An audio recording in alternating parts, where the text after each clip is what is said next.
ये बात तो कहाँ रह गई समाज के एकता वेकता की। यहाँ तो कहते हैं कि पहले उसकी दृष्टि में एक आत्मा अनंत अनंत अनंत गुण का एक समूह स्वरूप चैतन्य है ना। समूह के साथ एक शब्द लगा है, एक अभेद। तो एक समूह स्वरूप चैतन्य वह जड़ की क्रिया से हटकर कार्य नहीं करता उसमें, यानी अपने से हटकर जड़ की क्रिया का कार्य नहीं करता। और दूसरी बात, पुण्य पाप के परिणाम होते हैं, वे मलिन अंश हैं। कितनी सरल, इससे सरल क्या हो बोलो। ये पूरा नक्शा दिख रहा है कि नहीं आपको, है ना। अभी चलो अपन इसको उपचार से, व्यवहार से, ये जीव कहते हैं ना इसको, तो कहो कोई दिक्कत नहीं है, पर उसका सही सही हिसाब किताब तो रखो। मनुष्य जीव, हाँ ठीक है।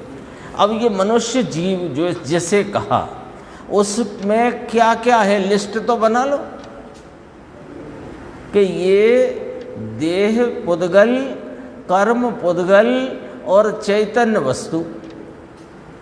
अभी तो वस्तु की बात करते हैं। देह पुद्गल, कर्म पुद्गल, ये समान आकाश के प्रदेश जहाँ ये मनुष्य जीव है, इस अवगाहना में, इस विस्तार में क्या क्या लिस्ट तो बनाओ कि देह पुद्गल, कर्म पुद्गल और ये चेतन वस्तु। चेतन वस्तु कैसी कि अनंत अनंत अनंत चैतन्य आदि चेतन रूप गुणों का समुदाय। इसकी प्रभुता चेतन, इसकी विभुता चेतन, इसका अस्तित्व चेतन, इसका वस्तुत्व चेतन, इसका प्रमेयत्व, प्रदेशत्व आदि सब गुण चेतन स्वरूप। अस्तित्व चेतन रूप है कि नहीं, वस्तुत्व चेतन रूप है कि नहीं, इसका वस्तुत्व अचेतन रूप। मेरा वस्तुत्व, अस्तित्व, प्रमेयत्व, प्रदेशत्व आदि वे मेरे चेतन रूप, इसके अचेतन रूप। पहले ये तो समझ लो, ये जो वस्तु है इसमें भी अस्तित्व गुण इसका, और मेरे में मेरा अस्तित्व गुण। मेरा अस्तित्व चेतनमयी अपने चेतन स्वरूप, और इसका अचेतनमयी इसके अचेतन स्वरूप। पहले में पहली बात ना, सात तत्व की खतौनी करना है ना, तो कहाँ से शुरू करना। इससे कभी कभी लगता है गुरुदेव ऐसे समझाते हैं कि जैसे बच्चे को अपन ऐसे पहले स्लेट बर्ती होती थी ना, तो स्लेट पर बर्ती पर अपन उंगली पकड़ के उससे बनवाते थे आ, छोटा आ, बड़ा आ, ABCD जो भी। तो जैसे अपन ने बच्चों को ऐसे सिखाया, ऐसे वे हमें सिखाते हैं, बोलो, उंगली पकड़ कर। गुरुदेव से सरल समझाने वाला वर्तमान में विश्व में कोई नहीं। देखो आप भाषा देखो कितनी सरल है कि ये कौन है, ये आत्मा। यहाँ और क्या है कि कर्म पुद्गल, और क्या है ये देह पुद्गल। तो देह पुद्गल न्यारी, कर्म पुद्गल न्यारे, मैं चेतन न्यारा। पहले एक यहाँ पर तो आओ, इतनी तो बात समझो। अच्छा, ये जो मैं चेतन हूँ, जो कर्म और देह आदि से न्यारा हूँ, इसकी जो पर्याय है, उस पर्याय में जो मोह राग देश के परिणाम हैं, जो पुण्य पाप के परिणाम हैं, वे कौन है कि वे तेरी पर्याय अंश में उत्पन्न होते मलिन भाव हैं, और तू स्वभाव से निर्मल स्वरूप है। अब दूसरा स्टेप आ गया कि नहीं। पुण्य पाप के परिणाम होते हैं, वे मलिन अंश हैं। मेरे त्रिकाल ज्ञानानंद स्वभाव में वे नहीं हैं। वे मेरे त्रिकाली ज्ञानानंद स्वभाव, अब इसको भी पकड़ना, मेरे त्रिकाल ज्ञानानंद स्वभाव में वे नहीं हैं।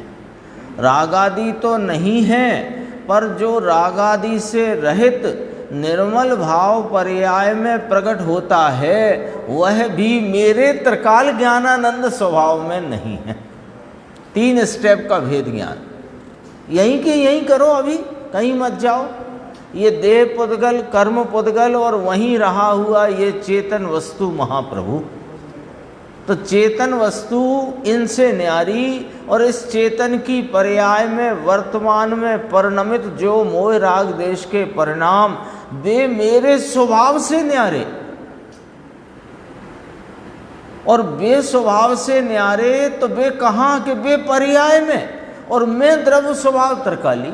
तो त्रिकाली में पर्याय का प्रवेश नहीं और पर्याय में त्रिकाली का प्रवेश नहीं, इसलिए मैं तो उस पर्याय की हीना दिखता और पलटन से भिन्न एक रूप रहने वाला सामान्य सदृश तत्व हूँ। ऐसी अंतर्दृष्टि हो, उसका नाम धर्म का मूल दृष्टि, विशुद्ध दृष्टि, शुद्ध दर्शन विशुद्धि कहते हैं। यहाँ शुरू हुई दर्शन विशुद्धि। कहो समझ में आया? सरल है कि नहीं? उन्होंने कहा था ना, श्रोता ने, साहेब कुछ सरल कहो। अब खोटा तो नहीं कहेंगे सरल के नाम पर।